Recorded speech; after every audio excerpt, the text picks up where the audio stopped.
On May 21st, 1941, Betty Albright and her 3-year-old son, Eldridge, traveled to her mother's house in rural Woodstock, Maryland. Betty had asked her mother if she would look after her son for the afternoon so Betty could catch up on some much-needed sleep. They arrived at Betty's mother's house at about 1:30, and right away Betty went inside, handed her son to her mom, and went upstairs to take a nap. As for Eldridge and his grandmother, they went out in the backyard to play. Now, Eldridge loved going to his granny's house because she had this enormous backyard for him to play in. If you were standing on her back porch looking out, it would be 250 meters of just open grass for him to run around in, and it butted up against this huge forest. And in the middle of her property, looking straight out at the forest, there was this 3-meter gap in the trees that if you walked through it, it would bring you down to this creek bed that was seasonal, and there was very rarely any water running through it. From the porch, anyone that was standing in this creek bed, you could clearly see. And so Eldridge was allowed to play in the creek bed, so long as he didn't go right or left in the creek, which would put him out of view from anybody on the porch. And so this particular day, when Eldridge and his grandmother went outside, Eldridge wanted to go play in the creek bed. So he immediately starts running across the yard towards it, along with his grandmother's 3 dogs. As for his grandmother, she just didn't have it in her to go all the way down to the creek bed, so she decided she would just sit on the porch and read a book and keep her eye on Eldridge. She remembers watching her grandson go all the way across the yard, get to the break in the trees, and then step down into the creek bed where he began goofing around with the dogs and throwing rocks and having a good time, clearly in view.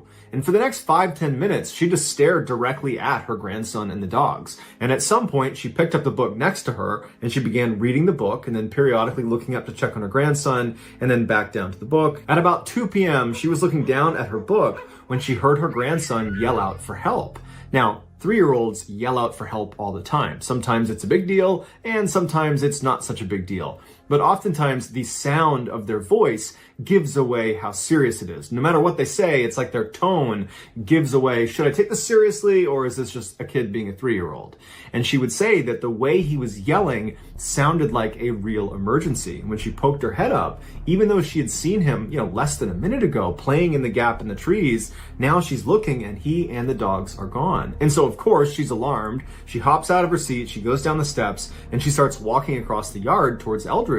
And she's yelling his name and she's walking quickly. When she got about halfway across the yard, she heard Eldridge yell out again, except this time his voice was coming from way off in the forest, way farther away from the last time he had yelled out. It gave the impression to her that he had moved a great distance from the last time he yelled to her, and it triggered something inside of her that was telling her something is terribly wrong. And she began running towards the creek bed. Still no sign of the dogs. She can't see anything. She's just running towards the creek bed. When she gets about 10 meters away from the break in the trees, she hears her grandson yell out for a 3rd time, barely audible, way off in the forest. He yells out for help, and as he's yelling, it sounds like someone has stifled him and covered his mouth mid-yell. So she runs through the break in the trees down to the creek bed where she stops, and she looks out in front of her, and it's just dense forest, and there's no Eldridge, there's no dogs, there's nothing. She looks to her right down the creek bed, and there's nothing down there, and then she looks to her left, and one of her dogs is in the creek bed, maybe 10 meters away, facing away from her, and the dog is positioned in such a way that it's clearly looking at something. And so she runs down to the dog, thinking she's going to see maybe Eldridge or the other dogs, but there's nothing beyond the dog. The dog is just rooted to the spot. Its hair is raised, it's growling, and it's taking little steps back, like it's been spooked at whatever it's seen or whatever it's looking at. And she just looked up and tried to look in the direction the dog was looking, but there was nothing. It was just forest. And so at this point, she felt certain that someone must have abducted Eldridge. And so she turns, she tries to pull the dog to come with her, but the dog's not budging. And so she runs back to the house to wake up Eldridge's mother. The two of them come back down to the creek bed. The dog is still in the same position, growling and staring in the same direction, as if whatever it's looking at hasn't gone anywhere. And they look for a couple more minutes. They're yelling for Eldridge, and the grandmother is telling her daughter, look, I think he's been abducted. We got to call the authorities. And finally she relents, and so they do manage to get the dog. They run back to the house and they call the police. Shortly thereafter, the state police showed up with this huge contingent of searchers, and they immediately went down to the creek bed, where they started pushing predominantly to the left side, which is where the dog was angled, and it was also where the grandmother had heard her grandson yelling from. And very quickly, police discover some of Eldridge's footprints about 50 meters down on the left side of the creek bed. They were in some sand right at the edge, and they were walking away as if he was leaving the area he had been told to stay in, which was in that gap in the trees. But interestingly, the footprints, it looked like he had been walking for maybe 20 or 30 meters when inexplicably the prints just stop, as if he stopped in the sand where he was. But had he gone right, left, straight, turned around, had he gone in any direction, there would have been additional prints in the sand, but there wasn't, which gave the impression that was where someone must have lifted him up and kidnapped him. But they never found any prints connected to a kidnapper. For the rest of the day and that night, they would not find any more signs of Eldridge or the other two missing dogs. The next day, about 24 hours after Eldridge had gone missing, there were a number of search crews that had gone well outside of the primary search area in hopes of maybe finding one of the two lost dogs, because they thought maybe they could bring them to the lost child. And this one crew that was 4 miles away from where Eldridge had gone missing, they were walking past a swamp when one of them heard what sounded like a child whimpering, and it was coming from inside the swamp. And so immediately they turn and start walking into the swamp, which had fairly deep water, and they get to this clearing and they see there's this rocky overhang with high grass all around it, kind of forming like a cave. And they hear this whimpering again, and it's coming from underneath that rock. And they rush over and they're pulling the grass aside, and sure enough, tucked underneath this rock, inside of this kind of makeshift cave, is Eldridge. He was laying on this really well-constructed bed of leaves that looked like an animal's den. So either Eldridge had found an animal's den, or he had built himself this beautiful bed of leaves. When they approached him, he was sleeping underneath this rock, and so that whimpering sound he was making, he must have been making in his sleep. And so as they got closer to him, he woke up and he kind of sat up, and he's very groggy and confused. You know, all of his clothes were really badly torn up, and he wasn't wearing any shoes, but he overall seemed okay. He just was very confused seeming.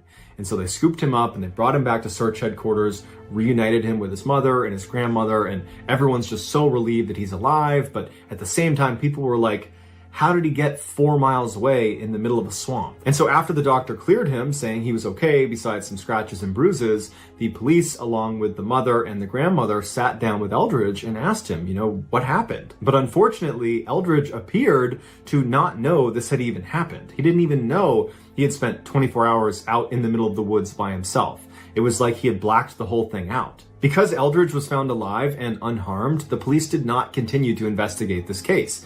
And so we don't know what caused him to suddenly be yelling for help and appear to be drifting farther and farther into the woods. We don't know what the dog saw in the creek that scared it so badly. We don't know how Eldridge moved 4 miles through a dense forest over multiple swamps, only to wind up in yet another swamp inside of a cave. Although the police came out and said Eldridge must have just wandered off on his own, basically everybody involved in this case believes someone or something abducted him. It's just very fortunate he was found alive. Unfortunately, there's no clarification about what happened to the other two dogs, although the way it's worded in the story, it does sound like they were never found. In the 1950s, the Thorpe family lived in Dunbar, Pennsylvania, which was a small town of less than 1,000 people.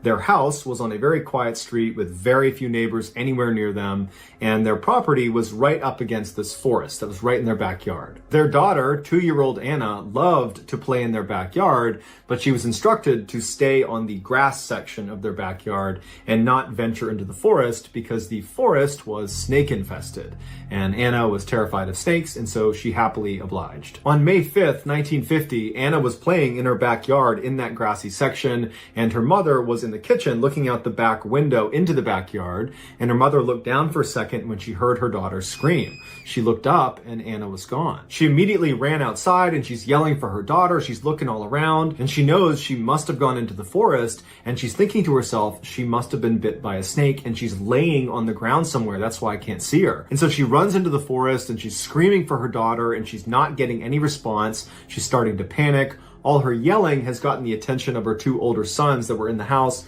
They come running outside and they join the search and they start fanning out and they're looking for Anna and she's just gone. And so after only a few minutes of looking, Anna's mother decides she has to call the police. The police show up and they launch this massive search, and word got out to the residents of Dunbar that one of their own had gone missing, a child no less. And so virtually everyone in Dunbar showed up to be a part of the search, and they combed that whole forest behind their property, and there was just no sign of Anna. After the first 24 hours had gone by and they had not found any sign of Anna, they decided to expand the search area from a 1 mile radius to a 3 mile radius.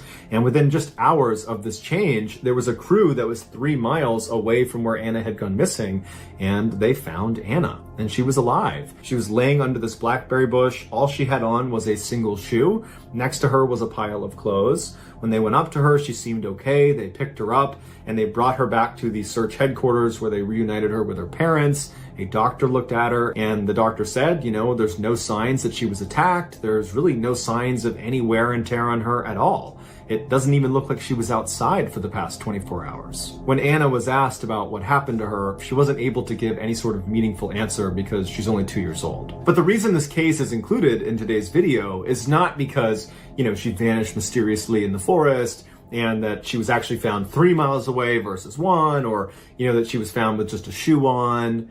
The reason it's included in today's video is because for her to have been found where she was found, the only way for her to have arrived at that spot was if she crossed 10 barbed wire fences. There was no other way for her to have gotten there. The only other way would have been a massive detour that she literally could not have covered. An adult probably couldn't have covered in the amount of time given. So this 2-year-old with no scratches on her body is found on the other side of 10 barbed wire fences. I mean, even if you take the barbed wire off of the fence, a 2-year-old climbing a large fence, that alone is kind of a Herculean task. And to do it without scratching your body, it's not possible. It's truly impossible. A May 7th article in the LA Times said the police were baffled by this 10 fence dilemma, and they said the only way it would make sense is if she had been abducted and dumped there. But the police also repeatedly said there was no evidence to suggest she had been abducted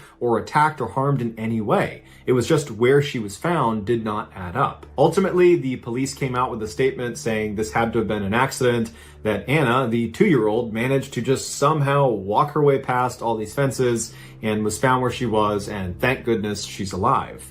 But interestingly, the police confiscated her clothing and would not give that back to the parents, indicating there was further investigation happening even though the child had been found. But unfortunately, the police never revealed whether or not they actually discovered anything else about this case. And like in the Eldridge case, Anna's parents did not press for more information about what happened to their daughter because she was found alive and unharmed. Now, Anna's case might seem like some crazy anomaly, and that's all it is. But this is not the first time something like this has happened in this small area in Pennsylvania. 2 years earlier, and less than 10 miles away from where Anna went missing, another 2-year-old, Ronald Collier, also went missing in the same stretch of woods. His mother had been sitting with him on their back porch, which overlooked the same forest, and at some point his mother had gone inside, leaving Ronald sitting on one of the seats. When she came back out again, Ronald was gone. His mother estimated that she was inside for maybe 10 or 15 seconds tops. The police and the community came out in force and they combed through the woods and they could not find any sign of Ronald. And the police got really frustrated with Ronald's parents because they felt like this is impossible. How could this child not turn up considering the timeline you've given us, which is you went inside for 10, 15 seconds and your son is now completely gone. He's completely vanished. Like, you must have something to do with this. And so the police made Ronald's parents take polygraph tests, and his parents passed all of them. The search for Ronald continued for several weeks, but unfortunately it was ultimately terminated and they never found him. People in the area believed someone or something, maybe a bear or some other animal, was lurking in the tree line and watching Ronald. And as soon as his mother went in the house, they ran up and snatched the child and ran away with him. However, the police came out and said there was no evidence to back up that this child had been kidnapped, that what's far more likely is Ronald just got up and walked away and disappeared. However, 2 years later, when Anna's case happened, the similarities between her case and Ronald's case were just too much for locals to overlook. And so people began saying, it looks like Anna was abducted and placed where she was ultimately found inside of those woods. And so probably whoever or whatever took Anna is the same person or thing that took Ronald. But Anna was just lucky enough to survive. Although this mystery predator theory is just that, a theory, it does seem more likely than Ronald in 15 seconds getting up and running off into oblivion, never to be found again, and Anna scaling 10 barbed wire fences in a 24-hour period without a scratch on her body. Unfortunately though, we'll probably never know the truth. In September of 2004, 49-year-old Robert Springfield, along with his 2 teenage sons, left their home in Wyoming, bound for the Bighorn Mountains in Montana. They were planning to do some elk hunting on the Crow Reservation, which is the homeland of the Crow tribe, and Robert and his family were members of the Crow Reservation and therefore had the rights to hunt on that land. The specific spot the boys were going to be hunting was Black Canyon, a particularly steep and rugged area. But Robert was well equipped for this type of environment because he had previously served in the United States Marine Corps in their Special Operations Unit, which would have meant he would have received a very high level of outdoor survival training, which is perfect for living up in the mountains. Robert's sons had apparently learned a lot from him and were very competent outdoorsmen as well. They arrived at the reserve on September 19th and immediately headed out to do some bow and arrow hunting. Their plan was the 2 boys would break off from their father and head over to the edge of the canyon and attempt to drive elk down into the valley so their dad could take a shot at them. But late in the afternoon, the 2 teenage boys had not seen a single elk, and so it was getting to be time to head back to the prearranged meeting spot, and so they packed up their stuff and they headed there. The boys make it to the meeting area and their father, Robert, is not there. So they sit down and they begin to wait. And an hour goes by, 2 hours goes by, 3 hours goes by, still no sign of their dad. They can't get in touch with him. They have no cell phone service. And so they're thinking to themselves, okay, worst case scenario, he got turned around and he'll have to spend the night out in the cold. But he's got warm winter clothes on. He knows what he's doing. He'll be fine. And so as the sun was setting, the boys did finally leave to go tell authorities that their dad was, lost in Black Canyon somewhere. But it was just not registering for them that this could be life-threatening, that something really bad could have happened to their dad. He was just this Superman figure to them, and it just did not cross their mind. Authorities launch a search that night that includes the use of helicopters with thermal imagers doing low flyovers of the entirety of Black Canyon. Thermal imagers pick up a heat signature, and so anyone that is alive gives off a heat signature. And so at night, if you were flying overhead and you saw a person in the middle of a canyon where there's virtually nothing else around them, they would stand out like a bright light. But that night, the helicopters combed all over Black Canyon and they never saw Robert. However, authorities would say that, this guy, he's trained, former special operator, he probably went and found shelter. So he could be inside of a cave, or maybe he made himself a shelter with tree branches, and it's obscuring him from the thermal imager, and so we'll just have to look tomorrow. But the next day, despite bringing out hundreds of searchers and bloodhounds and people on horseback and more helicopters and planes flying overhead, there was no sign of Robert. And after several weeks of still not finding any sign of Robert, they ultimately called it off. The family was obviously crushed, but more than that, they were just dumbfounded. The idea that something bad had happened to invincible Robert, that just didn't add up for them. And so after the official search was terminated, they would continue to make trips into Black Canyon looking for their father, their husband. But unfortunately, like all the searchers, they never found any trace of him and eventually accepted that he was gone. 1 year later, in October of 2005, a hunter who didn't know anything about Robert Springfield or the fact that he had disappeared, this hunter is in Black Canyon in the same area where Robert Springfield had disappeared. And this hunter is walking through this really dense forest. He's all alone. He's an experienced hunter, and he's not on a path. He's just kind of combing through the woods, and he starts to hear what sounds like a crow screeching. And at first, it doesn't really register with him. It's only in retrospect that he recalls this sequence of events. As he kept walking on, the screeching intensified to the point where he just could not ignore it. And so he stopped and turned to listen to this screeching crow that he couldn't see through the dense forest, but he could tell it was in that general direction. This hunter said as soon as he stopped, and he turned and began actively listening to this crow, he had this weird sensation that the crow was trying to actively communicate with him.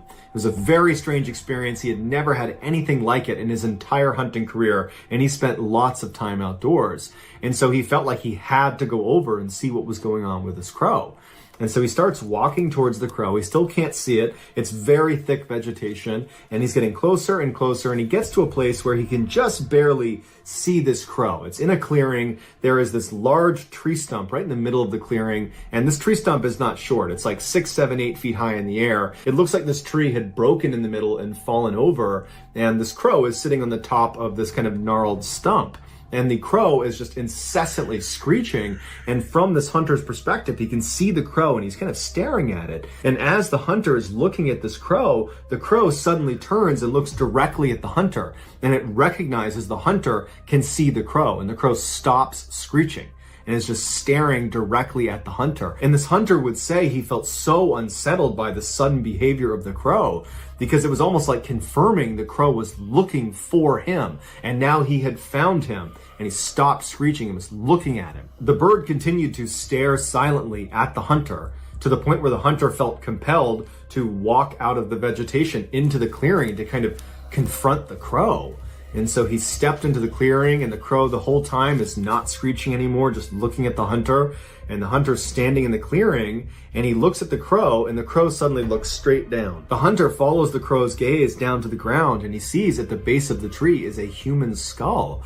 And the hunter's so taken aback by this, he looks back up at the crow, who's looking at him again, and the whole situation is so terrifying to this hunter that he just makes a note of where he is, and he runs. As soon as the hunter got out of the woods and was back in cell phone reception, he called authorities. Authorities showed up, and he showed them on the map where he had discovered this crow and the skull next to a tree. And sure enough, the authorities make their way out, and they find the skull right under this tree. The crow at this point is gone. When they walked up to the tree stump, they discovered it was not just a human skull, it was also a human femur bone right next to the skull. And then next to that was a set of boots that had been placed right next to them, neatly next to one another. And then next to that was a belt that had been tightly wound up and placed next to the boots. And then next to that was a jacket that was not folded, but was balled up, and inside of the jacket was a wallet containing cash and Robert Springfield's ID cards. The authorities launched a search in that area to look for the rest of Robert's remains, but unfortunately they were never recovered.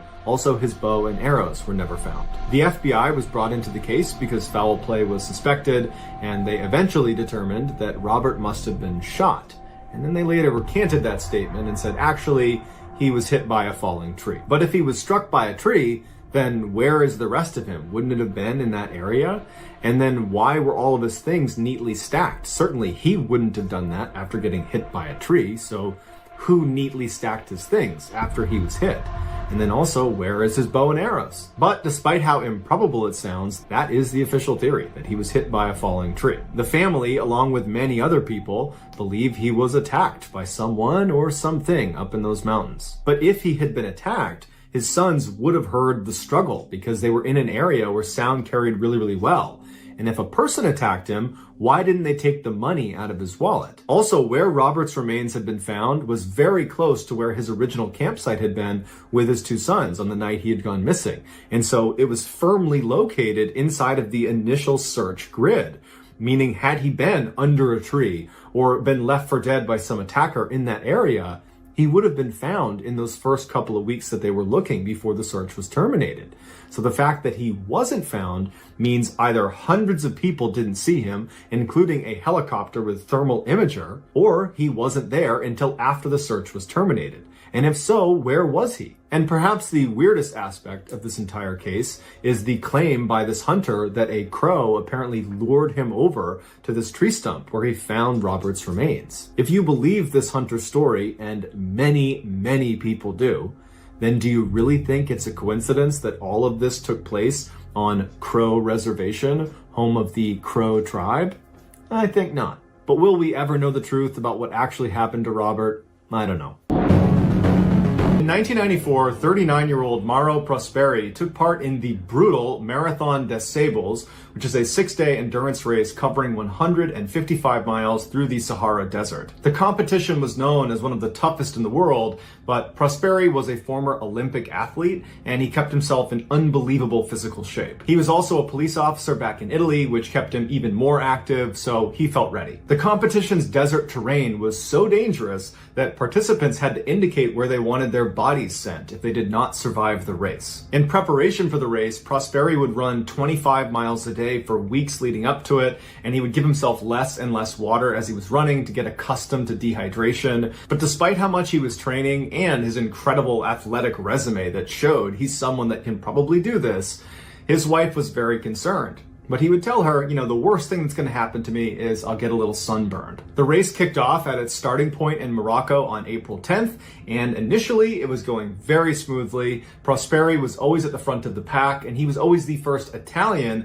to finish that day's stage. And so when he would finish, he would go to his tent and he'd put an Italian flag on the outside to show the other Italians doing the race where they could find him to come inside and chat. And he would say that part of the race was really fun. Then things went wrong on the fourth day during the longest and most difficult phase of the race. When he set out that morning, it was already very windy, and he found himself in this section between these two big sand dunes, and the pace setters had already gone way ahead, so he's totally alone. And then out of nowhere, this massive sandstorm kicks up and completely blinds him. He can't go anywhere because he can't see where he's going, and so he manages to kind of feel his way to this rock, where he gets down behind this rock, and he thinks to himself, I'll just wait it out and then continue on. But the sandstorm raged for 8 hours. And when it was finally done, it was totally dark outside, so Prosperi couldn't see anything. So he decides, you know what, I'm gonna have to sleep on the dunes, and tomorrow morning I'll have to get up and keep going. And his biggest concern at this point was not that he was in a survival situation. It was, man, I was in 4th place in this race, and now with this huge setback, I'm probably gonna finish last. And so when he went to sleep that night, all he was thinking about is, man, I gotta get up and go as fast as I can so I don't finish last tomorrow. But when the sun came up the next morning, Prosperi looked around and he realized he had a much bigger problem. The sandstorm had been so strong, it had completely altered the landscape. The dunes had all moved around. He had no points of reference. And so even though he had a map and he had a compass, he had no way to orient himself. So he had no idea what direction to go. Anybody that competed in this race really needed to be self-sufficient. And so Prosperi had a knife, he had plenty of dehydrated food, he had a sleeping bag, but he had very little water. He had about a half bottle of water, because at each of the checkpoints during the day, the race officials would give you all of this water, and the idea was you would drink it all by the time you got to your next checkpoint. And he had not made it to the next checkpoint, and so was very low on water. As he's looking around, realizing this is a really bad situation, he thinks to himself, other runners must have had this same thing happen to them. They probably had to hunker down yesterday during the sandstorm, and they're just waking up now. They're looking around. I'm bound to find someone. We'll link up and we will get to the end of this race and we'll be just fine. And so he runs to the top of a sand dune and looks around expecting to see someone, and he doesn't. There's no one in all directions. It's just completely barren desert. And so he leaves that sand dune, goes up another one, and does the same thing. He's looking around and there's nobody there. And over the course of several hours, he was just running to the peaks of these different sand dunes, expecting to see someone, not seeing anyone, becoming more panicked and expending more energy. And finally, by the late afternoon, when he's sweating profusely and the sun is bearing down on him and he still hasn't seen anyone, he realizes he's gonna die if he keeps doing this, and he needs to be smart about this. And so at this point, he went into survival mode, and he decided that the only times he's gonna move are gonna be at night and in the early morning hours, because those are the times when the sun is not up and it's still pretty cool, and he can conserve energy that way.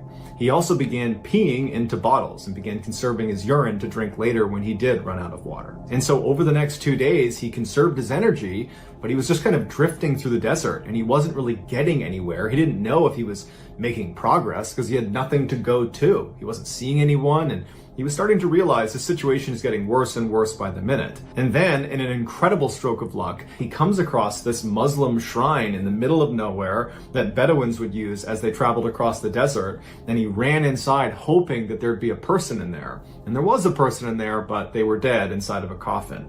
But he was happy that he now had shelter over his head, and this felt like progress. He began taking stock of his new surroundings, and when he was inside the shrine looking up into the ceiling, he saw it was lined with hundreds of bats. And at this point, he's really hungry, he's really thirsty, and so he climbed up into the rafters and began grabbing handfuls of bats and drinking their blood. After drinking the blood of 20 bats, he used some of the wood that was inside of the shrine, and he built a fire outside, and that would be his way to signal planes and helicopters going overhead that he assumed would be out looking for him. And so he sets the fire, and he comes back inside, expecting, over the next couple of days, someone's bound to find him, but nobody does. And 4 days go by, and 3 separate times a plane or a helicopter flew directly over him. He's got his fire going, he's out there flagging him down, but nobody saw him.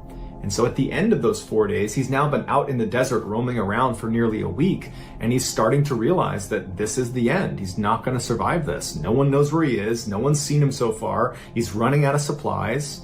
This is it. And so knowing he was staring down a long, painful death, either by dehydration or starvation, he decided he was going to expedite it. And he would say later that he did not feel sad about this. It just was a logical choice he was making. He figured this way, if he died inside of the shrine was more likely to be found than if he had died somewhere out in the desert where sand would cover him up. And so he said it was more likely people would find the shrine and therefore find him, and so there'd be closure for his family. And so Prosperi took a piece of charcoal from the fire, wrote a message to his wife, and then cut his wrists and laid down, expecting never to wake up again. But the next morning, he woke up, and he had barely bled because his blood was too thick. He literally could not bleed to death. He took this as a sign that he was supposed to live, and he suddenly felt motivated to survive. He decided to leave the shrine and follow the advice that one of the race organizers had given all of them at the start, which was, if you get lost, follow the clouds you can see just beyond the horizon at dawn. There you will find civilization. So Prosperi hopped up and began heading towards what he believed were those clouds. He walked for days in the desert, grabbing snakes and lizards off the ground and eating them raw. He said his inner caveman came out, like his primal desire to live, and he had no problems eating the things he was eating. Prosperi grew so dehydrated he couldn't even urinate anymore. So he began drinking the liquid inside of succulents that grew inside of dried up riverbeds, and he also began sucking out the moisture in his wet wipes that were in his backpack. On the 9th day, Prosperi saw a little shepherd girl off in the distance, and she saw him, and she was scared of him, and she turned and ran away. And at first, Prosperi is devastated because he has no strength to chase after her, but she had actually gone down to her tribe and told them about this strange man wandering the desert, and they came running up over the dunes, and they brought him in, and they gave him food and drink, and they sent someone to get police. After police picked him up and brought him back to their headquarters, he discovered he had walked over 181 miles from where he had gotten lost on the course all the way to Algeria. His family and race organizers had gone out looking for him after he went missing, but all they ever found was his shoelace, and so they assumed he was dead. It would take him 2 years to fully recover from this ordeal, but after he did, he went on to run 8 more desert races. In 2012, 35-year-old Jose Alvarenga was an extremely experienced fisherman, having spent years and years commercially fishing. In November of that year, Jose volunteered to do a 30-hour deep-sea fishing shift for his company off the coast of his hometown in Mexico. He hoped he'd be able to catch some sharks, marlins, and sailfish, 3 of the more lucrative fish you can catch. Unfortunately, the guy Jose usually went deep-sea fishing with was not able to go at the last minute, but Jose still really wanted to go out and do this shift, and so he took the only other fisherman in their company that was willing to go or that could go, and it was a 23-year-old, extremely inexperienced, brand new fisherman named Ezequiel Cordoba. And while Jose knew he was not going to be a huge asset out on the seas, he figured, it's a short trip and we're not that far off from shore, so you know what, he's fine, I'll take him. On November 17th, the pair set out on their 24-foot fiberglass skiff with a small motor. On board were various fishing tools, a radio, and a large icebox to hold all the fish they were going to catch. Once they reached the area they were going to be fishing, their trip immediately started paying off, and within just a couple of hours, they had already almost completely overloaded the icebox. Their luck was so good that when they saw a storm coming in, they decided to wait and continue to catch as many fish as they possibly could before heading in at the very last minute. But the storm that was rolling in was like the storm of the century. And by the time they did turn around to head into shore, it was too late. They got caught up in this wicked storm where the rain was so intense, they literally could not see to shore. They tried to use their compass and other instruments to navigate to shore, but between the winds and the waves and the fact that their boat was so heavy from the nearly 1,000 pounds of fish they had caught, they were just really unable to get anywhere near shore. When the storm just continued to rage and they were just kind of floundering in the water, they decided they needed to dump their catch. So they dumped all 1,000 plus pounds of fish back into the water. But even then, with a more agile boat, the storm was so severe they just could not navigate effectively. And so Jose turned off the engine and told Ezekiel that their best chance here was to just wait it out. And once it was done, they would head back into shore. But that storm continued to rage for 5 days. The torrential rain never stopped. The waves were huge. The winds were awful. And before long, they were getting pulled out to sea and had no idea where they were. Now, they had only planned to be out for 30 hours, so they did not have much in the way of supplies. And so after a few days, they had run out of food and they had run out of water. But luckily, because it was raining so much, they were able to drink the rainwater. But the real immediate problem they were facing is over the course of those 5 days, the storm was just battering their boat. And by the time the storm cleared, their boat was ruined. Their motor had been torn off and was just gone. Their electronics were busted and all of their fishing gear was either damaged or gone. There was enough charge in the radio for Jose to call back to his boss on the mainland and send a mayday message, but the radio died before they got a return message, so they weren't able to confirm if anybody on land was going to come looking for them. Left with minimal supplies, no radio, no motor, Jose and Ezekiel just had to hope somebody on the mainland heard their message, and they slowly began to adjust to life at sea. Jose was able to leap into the water and catch turtles, fish, seabirds, and jellyfish with his bare hands, and so that's what they ate. And then the two of them would try to catch rainwater whenever they could, but the majority of the time they had to drink their own urine and turtle blood. Despite their initial optimism that their boss had probably heard their mayday message and would be sending people out to get them, as days turned into weeks and weeks turned into months, they realized that probably no one was coming to find them. Now their only hope was a plane spotted them flying overhead, or perhaps they could drift into a shipping lane and a boat could spot them. But without any way of navigating their boat, they really were just leaving it up to luck. Despite their dire situation, Jose stayed really positive and he focused on catching food and catching water, and he tracked the time really diligently by tracking the phases of the moon. Ezekiel, however, just did not have a significant role on the boat because he just wasn't skilled enough, and so he found himself sitting in the boat most of the time doing a whole lot of nothing, and he fell into a deep depression. He was not accustomed to being out on the water the way Jose was. Jose had been raised on the water. He practically only ate seafood, and a lot of it he ate raw. So in a way, Jose was kind of at home, Ezekiel was not. And then by the 4th month, Ezekiel just could no longer stomach the food they were eating. He would just get sick every single time. And so he just kind of gave up and he stopped eating. And even though Jose urged him to eat and would get him food, he didn't eat it, and eventually he starved to death. Even though Ezekiel was not a huge asset in terms of helping them survive, he did provide Jose an enormous amount of comfort. It was like you had your partner in crime here. And then once he died, Jose was alone for the first time in nearly half a year, and he fell into a very dark depression. And for 6 days, he did not touch Ezekiel's body. He just sat there and stared at him and even contemplated taking his own life. But on the 7th day, he doesn't know what it was, but he had this sudden urge to want to survive. And so he gave Ezekiel a kind of makeshift funeral. He said a few words and then disposed of his body in the ocean. And then after that, Jose became laser focused on just surviving. And survive he would for another 9 months, all by himself, out in the middle of the ocean, just floating around, drinking turtle's blood and drinking his own pee. But after those 9 months, he would finally see the thing he had been dreaming about. Land. He had managed to drift all the way to the Marshall Islands. So he leapt out of his boat, he swam to shore, and there was a hut right on the beach. He knocked on the hut and a couple came to the door, and they were totally shocked to see this guy. I mean, he didn't look too good, and they couldn't even believe his story. They couldn't believe that he had survived for so long in the water. But they quickly brought him inside, they gave him some food and drink, and they contacted authorities, and he was saved. His parents and young daughter, when they found out he was alive, they were overjoyed. They, along with everybody else, believed he had perished. They had sent out a search party for them, and they'd found pieces of their boat that had broken off in the storm, and so they assumed, they must have sank. Then, in a strange turn of events, shortly after he got home, people began accusing him of lying about what happened. People said he looked too good to have been out on the open ocean for 14 months. He should have been emaciated, and at the very least, he should have had scurvy. But doctors would say he ate so many turtles and seabirds that he was pretty well fed. And turtles and seabirds contain a high level of vitamin C that would have protected him from scurvy. Other skeptics said it would have been impossible for his skiff to float the 6,000 miles to the Marshall Islands where he ultimately found land. But then a study done at the University of Hawaii confirmed there was a current that would have pulled him from the coast of Mexico straight into the Marshall Islands. And then lastly, Ezekiel Cordoba's family accused Jose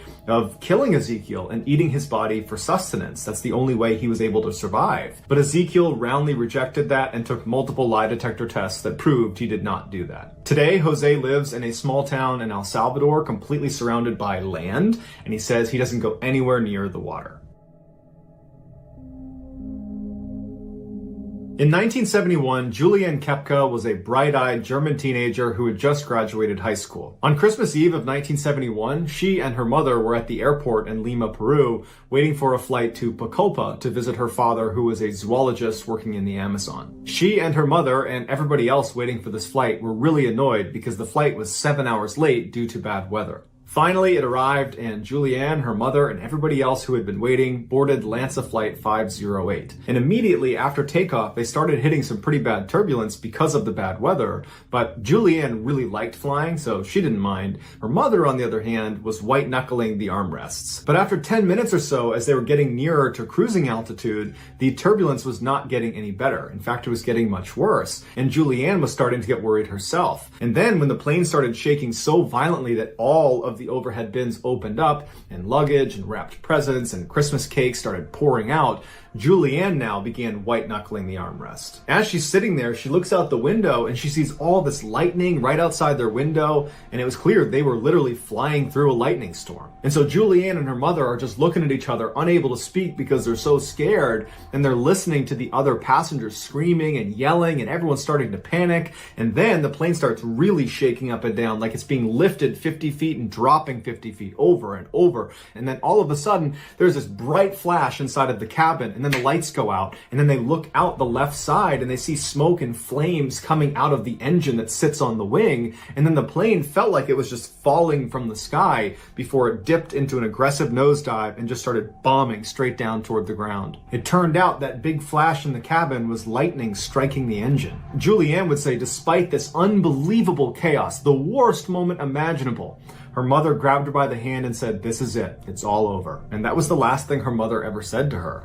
After that, all Juliane can remember is the sound of other passengers screaming and crying and the awful grinding sounds that the engines were making. And as she's listening to these horrible sounds getting ready to die, all of a sudden the noise just stops and she's outside of the plane. She's still strapped into her seat, but now she's in free fall away from the plane. And she remembers thinking how unbelievably lonely she was. And then she looked down and she saw the canopy of the jungle fast approaching, and she knew she was about to die, and then she passed out. She remembers nothing of the actual impact, but she would later find out the plane broke up 2 miles up. So she was in free fall for 2 miles in that seat before hitting the ground. She woke up the next day looking upwards towards the jungle canopy, and the first thing she said out loud was, "I survived." And she's looking around and she yells for her mother, but there's no one around her. No one yells back. And that's when she realizes, I'm all alone, and probably everybody, including my mother, is dead. She had somehow managed to not only survive, but only have a broken collarbone and some deep cuts in her leg. She could hear planes overhead that were most likely looking for the crash site and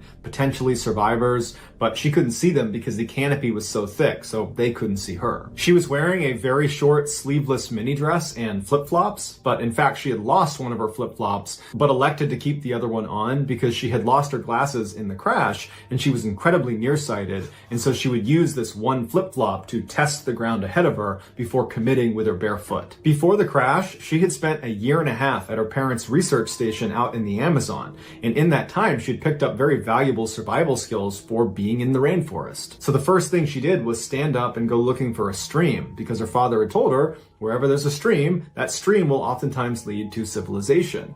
And so she began walking, and sure enough, she found a stream. And instead of just walking next to the stream, she got in it and began walking directly in the middle of the stream, because her parents had told her that you're less likely to get attacked by a predator if you're standing in the water versus standing on land. She only walked a little ways before she came across the crash site. There was no bodies, it was just debris, and all she could find that was useful was a small bag of candy. So she took the bag of candy and continued walking down the stream.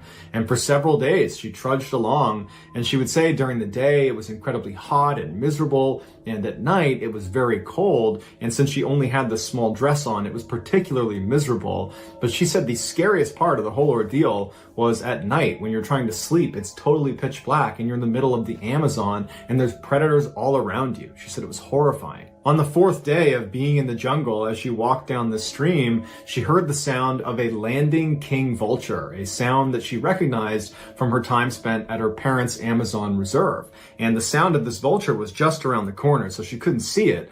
But she knew these huge vultures only showed up if there's a ton of dead meat. And so she knew as soon as she rounded that corner, she was going to come face to face with the bodies from the crash, potentially even her mother. But she kept moving forward, she turned the corner, and sure enough, there were bodies. The vulture took off, and what she was left looking at was a bench with 3 passengers on it still buckled in, and all 3 of their heads had been rammed underneath the earth. They had clearly landed head first. Immediately, she had an intense sense of panic because she had never seen a dead body before, and she thought one of them was her mother. But when she went over to examine this particular corpse, she saw her toenails were painted pink, and her mother never painted her toenails. And so she had this intense sense of relief that it wasn't her mother, but at the same time felt very ashamed of that thought. There was nothing on the 3 bodies or near them that could help her survive, and so she said her goodbyes and she continued walking down the stream. By the 10th day of this ordeal, she could barely stand straight because of a broken collarbone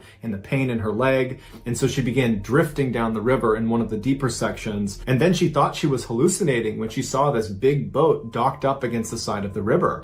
But when she went up to it and touched it, it was real. She went up on shore, she looked inside, there was no one in the boat, but it looked like a boat that was used, and there was a path that led back into the jungle. And so she followed the path and it led to this hut, and no one was in there, but outside was a jug of gasoline. And she had this wound in her arm that was full of maggots. And she remembered her father using gasoline to get maggots out of a wound in their dog. And so she took the gasoline and dumped it in her arm, and she said it was excruciatingly painful, but she was able to pull out 30 maggots and felt very proud of that accomplishment. After that, she fell asleep inside of the hut and just hoped that whoever lived here eventually showed up. And sure enough, the next day she woke up and she heard 2 men talking outside that were walking towards her.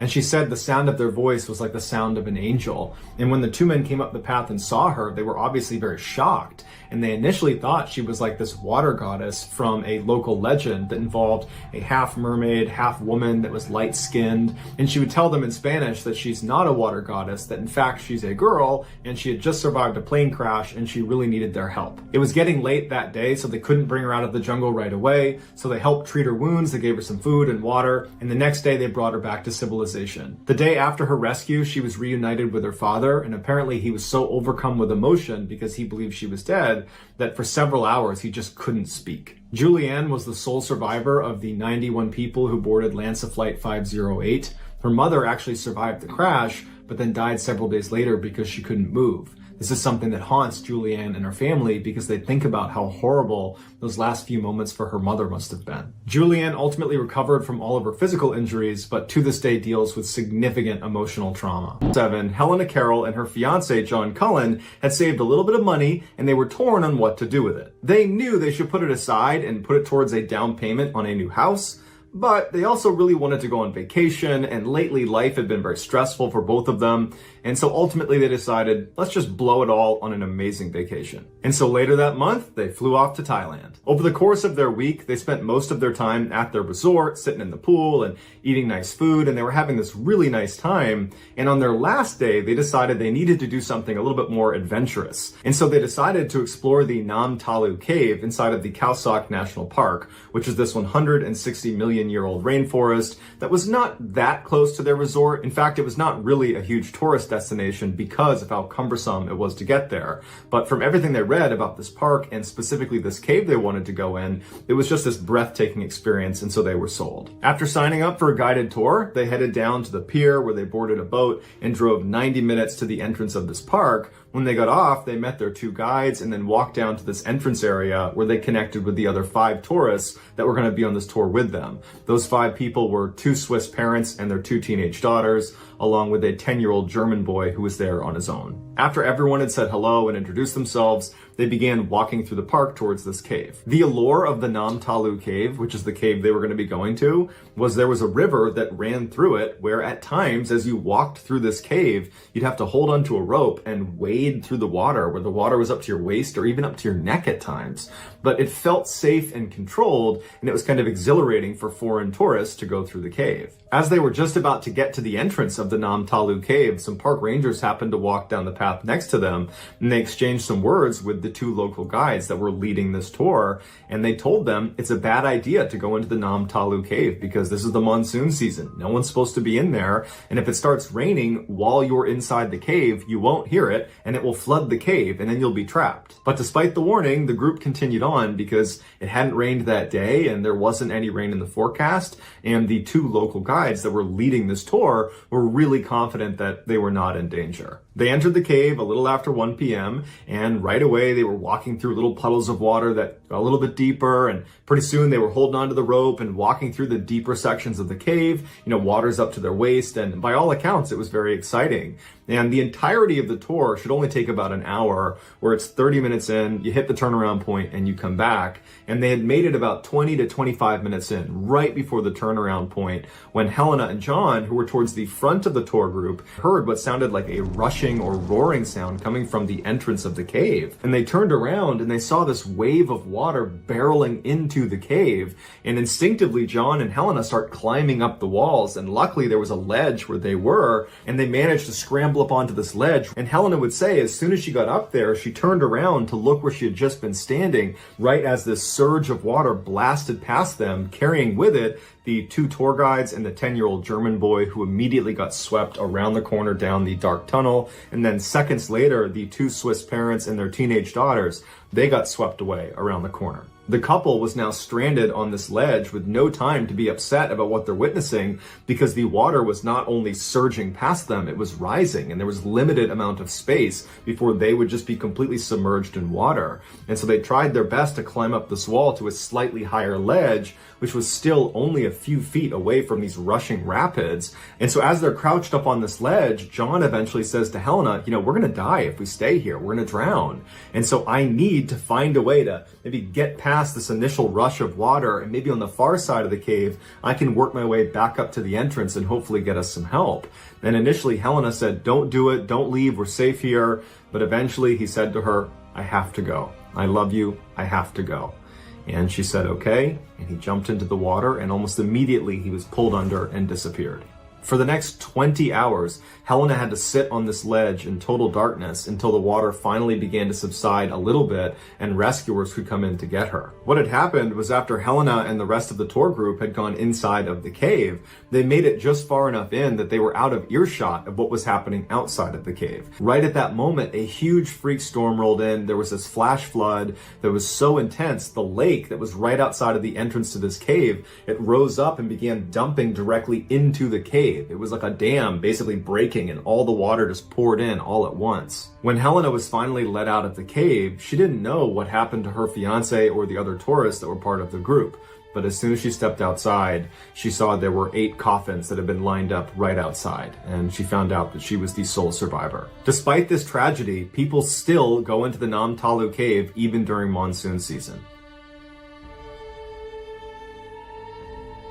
In 2014, 35-year-old Darren Spivey was a passionate scuba diver, and he wanted to share that passion with his 15-year-old son, Dylan. So on Christmas Eve that year, he gave his son an early gift, scuba tanks. The pair was apparently so excited to use them that they planned on doing an early morning dive the very next day on Christmas. Later, Dylan's grandmother would tell the media that her grandson actually didn't really want to go on this dive trip, but he knew his dad did, and he adored his father and didn't want to let him down, so he decided to go anyways. The following morning, the father and son got up and they made their way to a local dive site, only to discover that the gate to the dive site was locked. The father still really wanted to do this dive, and so he decided he would take them to another dive site in Central Florida, which was inside of a wildlife management area that he knew was open 24/7 to hunters and hikers and divers. So the pair drove over to the entrance of this park, and sure enough, it was open. And so they went through and began driving down these windy back roads until they finally reached this dirt lot that was right next to a pond. They got out of the car, they put on their wetsuits and their scuba gear,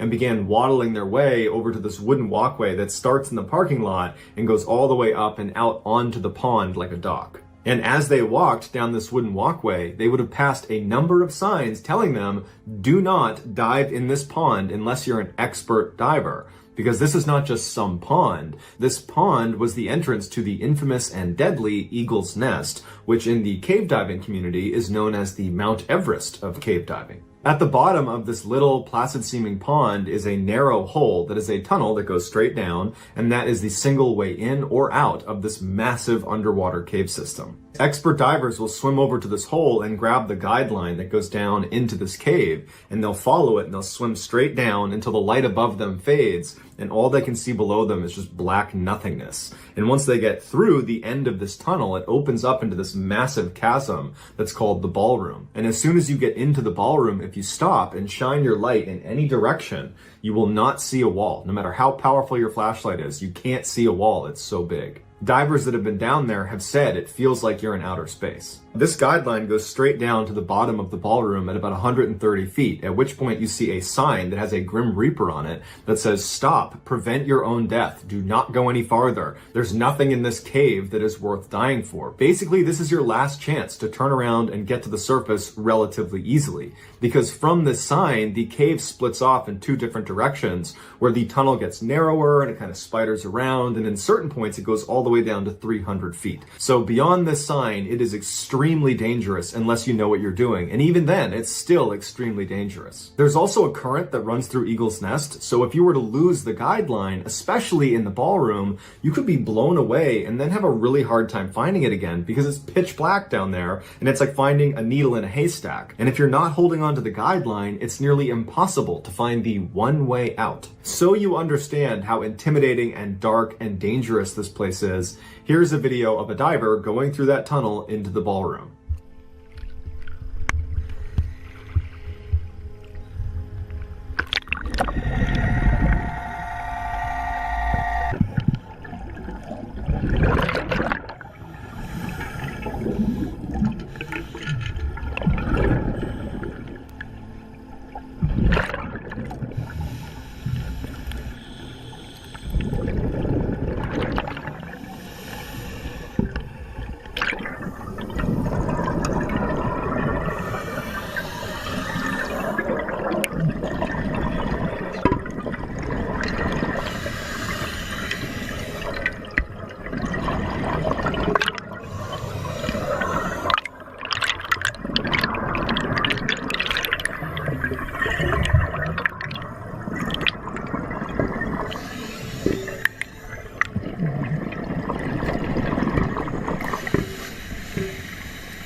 Down there's a warning sign or a stop sign, warning divers that aren't trained for this type of diving, cave trained or trimix trained, to not go any further, to help save lives. A lot of divers have died trying to do these types of dives, and the thing is, at these depths, small mistakes can cost lives. So the sign is there just as a warning to help prevent any future accidents. But as Darren and Dylan sat at the end of the walkway getting ready to jump into this pond, they were unfazed by the countless warnings, even though neither of them were expert divers. In fact, Dylan wasn't even a certified diver at all. This was one of his first dives. Before the pair jumped into the water, Darren texted his fiance and said they were at Eagle's Nest and they were about to do this dive and that he would call when they got back to the surface. After that, he put his phone away on the surface, and the two of them jumped into the water and started swimming their way over to the entrance to Eagle's Nest. Hours went by, and Darren's fiance did not get a call from Darren. And so by the time the sun was going down, she decided she had to go check on them. So she hopped in the car and she drove to the parking lot at Eagle's Nest, and she saw Darren's car and no sign of the boys anywhere. Police were called, and very quickly professional divers were brought to Eagle's Nest to go down and see if they were still down there. The divers got in the water, they made their way over to the narrow entrance, they went down the tunnel, they entered into the ballroom, and they stopped, holding onto the guideline. They pulled out their flashlights and began scanning around the ceiling immediately inside of the ballroom, because they had done this before, and it was not uncommon to have fatalities inside of caves be near the entrance. And as they're scanning around, they stop when they see Dylan's lifeless body trapped up against the ceiling about 6 feet away from the entrance. He had inflated his water wings, which are emergency flotation devices. His mouthpiece was out of his mouth, and it would turn out he had no more air left in his tanks. After the divers retrieved Dylan's body, they went back into Eagle's Nest, and they went all the way down following the guideline to the bottom of the ballroom, where they found Darren. He was laying on a little sandy hill, his mouthpiece was out, he also had no air left in his tanks, and he was laying right next to the famous sign that has the Grim Reaper on it that says, "Stop, prevent your own death, don't go any farther." Both Darren and Dylan's gauges showed they had gone down to 230 feet. For reference, between 0 and 130 feet is considered recreational diving. And so in those depths, you can breathe regular air. So the same air you breathe on the surface is the air that goes in your tanks. You don't need really special training. You can kind of do whatever you want in those depths. Below 130 feet, you need to breathe a special gas mix, you need special equipment, and you definitely need specialized training. All three of those things Dylan and Darren did not have. After an investigation was done into their deaths, it was determined it was an accident, and the going theory was they went through the entrance into the ballroom, they went all the way down, and then they went into one of the two tunnels that spiders off to the side, and they managed to go all the way down to 230 feet.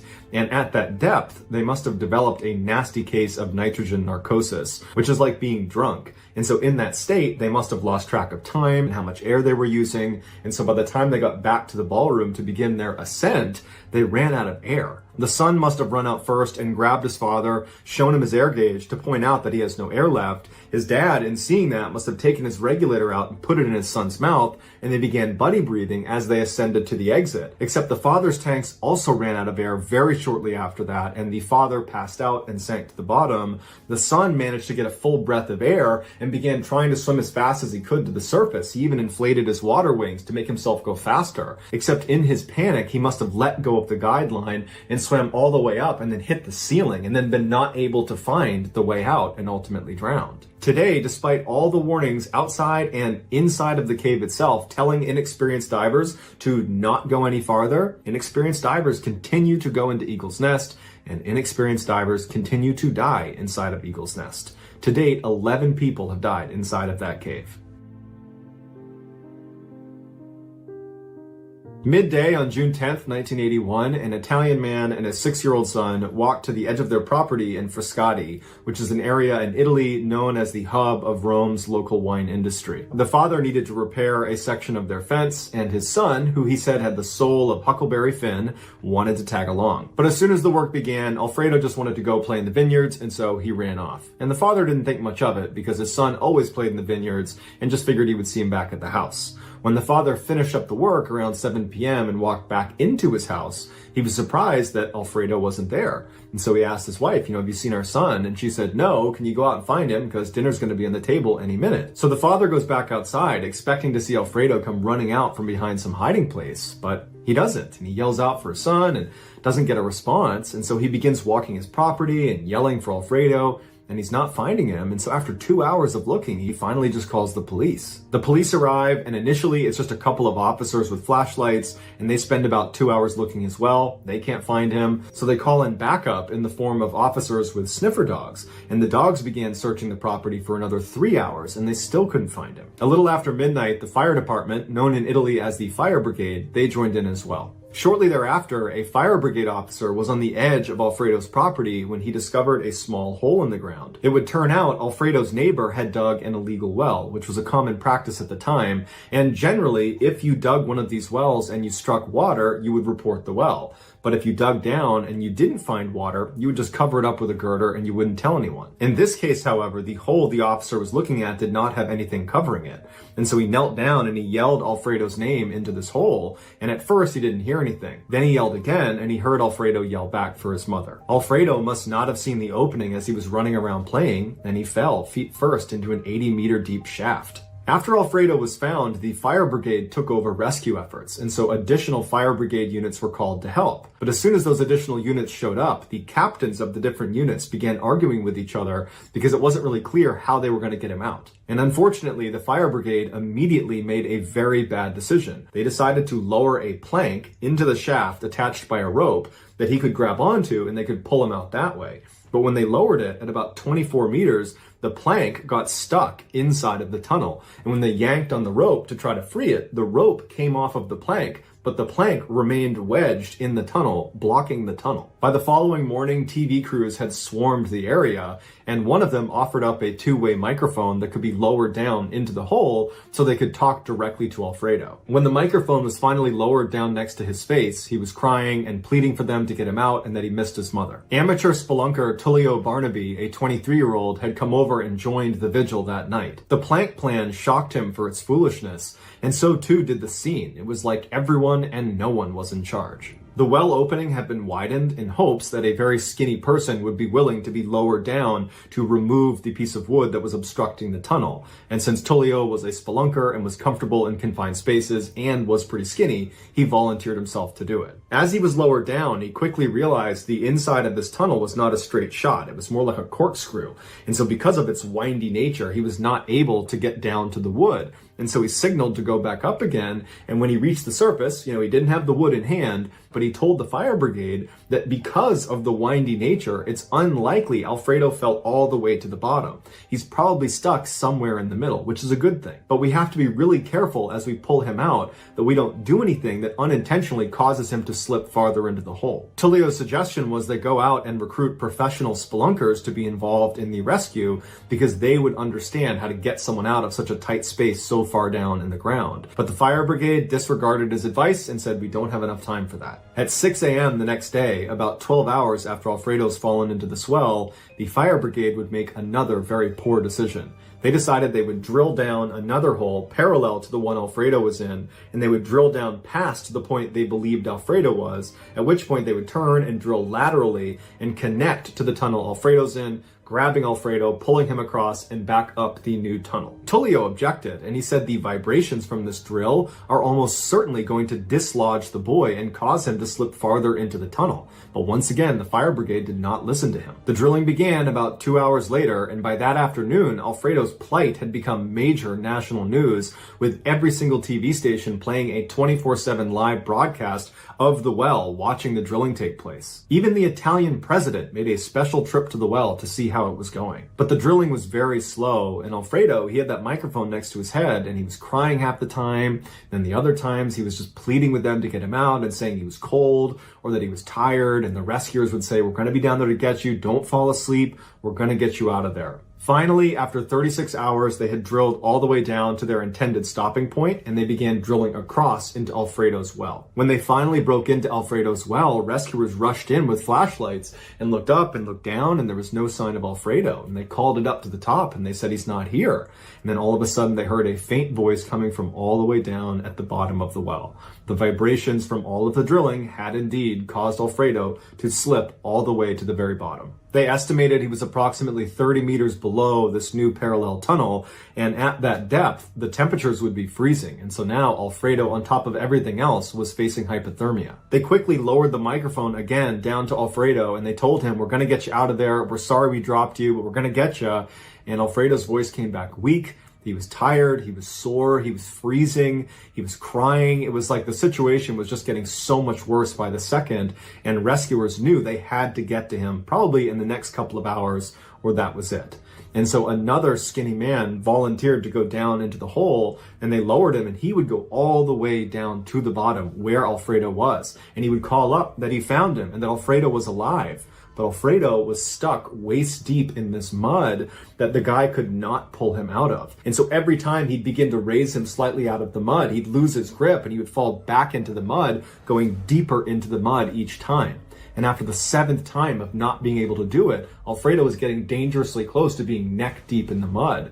And so the guy had to be pulled back out again. As soon as he was pulled back out again, more men volunteered themselves to go in there and try to yank him out, but many of them were not able to even get down to Alfredo. They would get stuck along the way. A couple did get to Alfredo, but they said his condition was worsening, he was weak, he wasn't even assisting trying to get pulled out. It was clear they were reaching the end. Finally, at 6:36 a.m. on Saturday, so 2.5 days after Alfredo fell in, they could not get him to respond on that two-way microphone. And so they sent down a sonar probe and they could not detect a heartbeat, and doctors declared him dead. The next day, liquid nitrogen was poured into the hole to preserve the body, and then 31 days later, they were finally able to extract it. After it was all over, the 25 million plus people that watched this take place live on television were crushed with what happened to Alfredo. There was a general sense that lots of people let this poor child down, which led to his death. But the person who was ultimately held accountable for it was the neighbor who had illegally dug the well. And so the neighbor was charged with manslaughter and was sent to jail, but their sentence is not publicly available online. If you enjoyed today's video and you haven't done this already, please tell the like button you are sorry for all the hostility this year and that you want to take them on vacation as a way of making up for it. When they agree, take them to Skinwalker Ranch and promptly punt them through the portal.